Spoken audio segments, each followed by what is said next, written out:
variable encore qui est samedi. Si c'est samedi ou pas. Si c'est samedi ou dimanche, quoi. Les deux, au fait, les deux en question. Si c'est samedi, parce que imaginez, au fait, les ventes sont beaucoup. Les ventes s'effectuent beaucoup dans ces jours-là, samedi, dimanche. Il y a beaucoup de ventes. Vous voyez, il y a beaucoup de ventes, par exemple. Tu vois, non? Il y a beaucoup, non seulement de déplacements, tout ça là. Donc, il y a beaucoup de ventes. Donc, je vais maintenant créer une variable qui va regarder au niveau de la date. Est-ce que c'est lundi? Est-ce que c'est est-ce que c'est samedi ou dimanche ou un autre jour, quoi? Tu vois, non?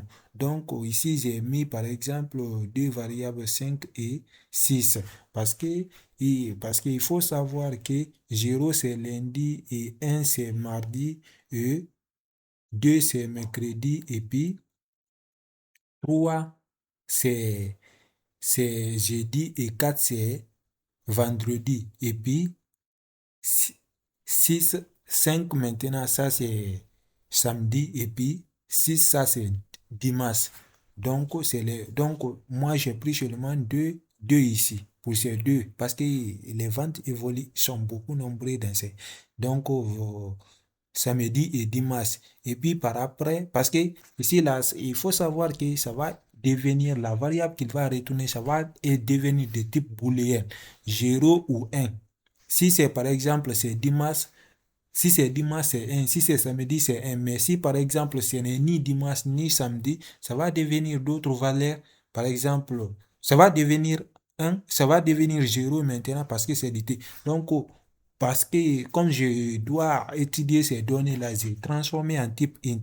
Vous voyez, non? Cette fonction-là me permet de transformer en type int. Vous voyez maintenant, si je prends par exemple ici, il y a quel. Ici, par exemple, si je prends ça,